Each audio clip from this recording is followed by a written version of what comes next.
Ensure that the equipment is prepared and check that the laryngoscope is working and the cuff on the tube inflates and deflates properly. Pre-oxygenate the patient with bag and mask ventilation for up to 1 minute before attempting to intubate. Standing behind the patient with the head in the sniffing the morning air position, with the left hand, insert the curved blade of the laryngoscope into the mouth over the right side of the tongue, displacing it to the left and upwards.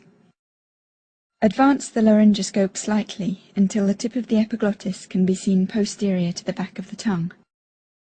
Advance the tip of the laryngoscope blade into the vallecula between the epiglottis and the tongue.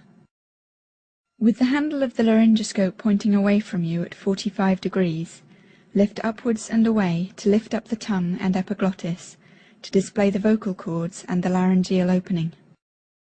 With the right hand, insert the endotracheal tube from the right-hand side of the mouth directly between the cords and into the trachea until the cuff passes through the cords.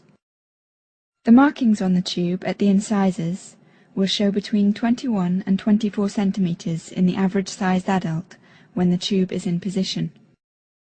Remove the laryngoscope and inflate the cuff with approximately 15 mL of air to prevent air leaking during ventilation.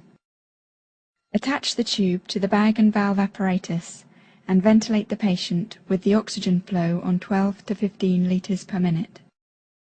Confirm the position of the tube by auscultating over the apices of the lungs, the axillae and the stomach.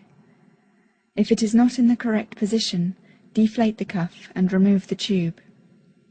Resort back to bag and mask ventilation and repeat the intubation process from the beginning.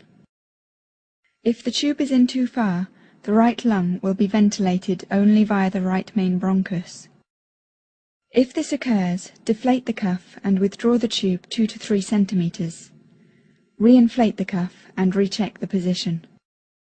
When the tube is in the correct position, tie it in place with cotton tape and attach the tube to the ventilating apparatus and ventilate the patient.